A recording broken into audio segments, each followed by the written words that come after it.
This is the story of a little boy who lived in a house in the forest with his father, a woodcutter, and with his mother and his 6 brothers. When he wasn't playing with his brothers, he would sit with his mother as she sewed, and with his father as he told them the fairy tales that he remembered from the time when he was a little boy. After playing in the forest, the father carried the little boy home, because he was the smallest of the boys, and he would tell him more fairy tales. One night, when all was still in the forest, the little boy couldn't go to sleep.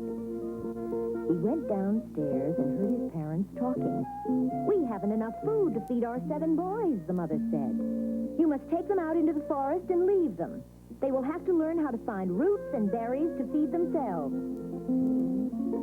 The little boy said to himself, "Why, this is just like the Hansel and Gretel story."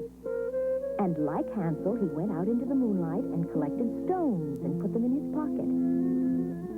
He went to bed and to sleep, confident he had a plan that would lead himself and his brothers home.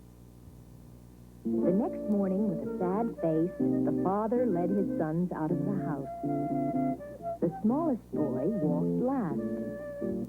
As he walked, he dropped along the path the pebbles he had collected the night before. It was night by the time they arrived in the middle of the forest. After the father had kissed them and left, all the boys were frightened, except the smallest boy. "I shall get us home," he declared. "Just like Hansel, I left a path of pebbles. See them dazzling in the moonlight?" And sure enough, they followed the pebbles, and by morning they saw their own house. Again the smallest boy sat at the table with his father and mother. But the father told no fairy tales. He sat silent and sad. This time, when the father took his sons out into the forest, the smallest boy had taken a piece of bread with him.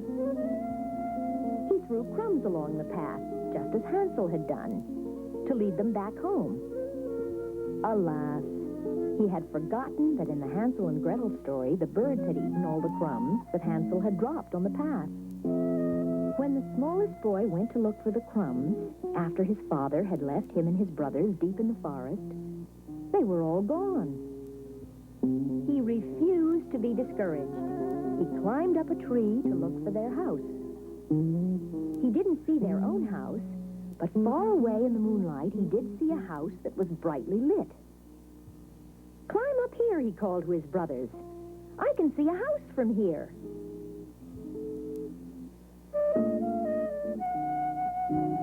They did see a house. They all climbed down from the tree and started to walk toward it. They ran to the house and knocked at its door. The woman who opened the door let them in the house, but said, "A fearsome giant lives here. You must hide or he will eat you." The giant couldn't see the boys, but he had heard them scurry into hiding. "Where are they?" he shouted. The woman didn't answer him, but she gave him such a tremendous dinner of a whole steer that he went to sleep and the boys escaped.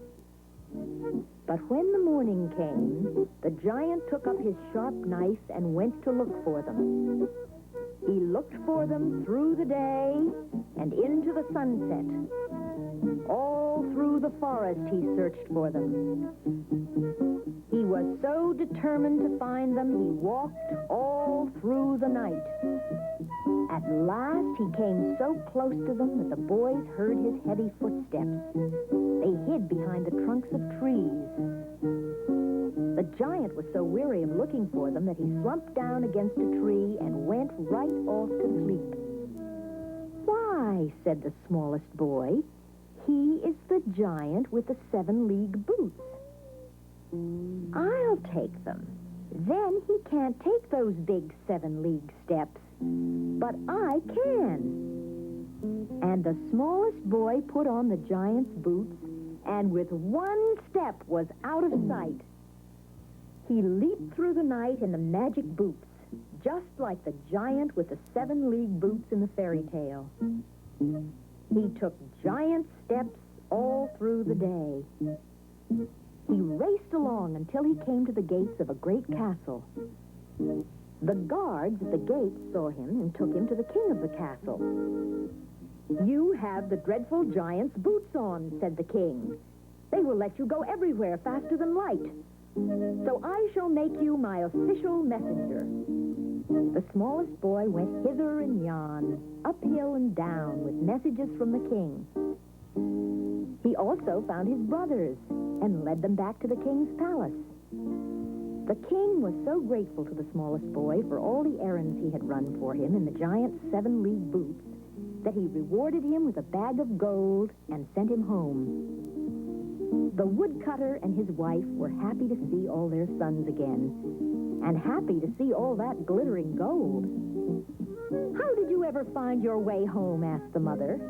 "And how did you get all those gold pieces?" The smallest boy smiled. "I remembered the fairy tales Father told me," he said.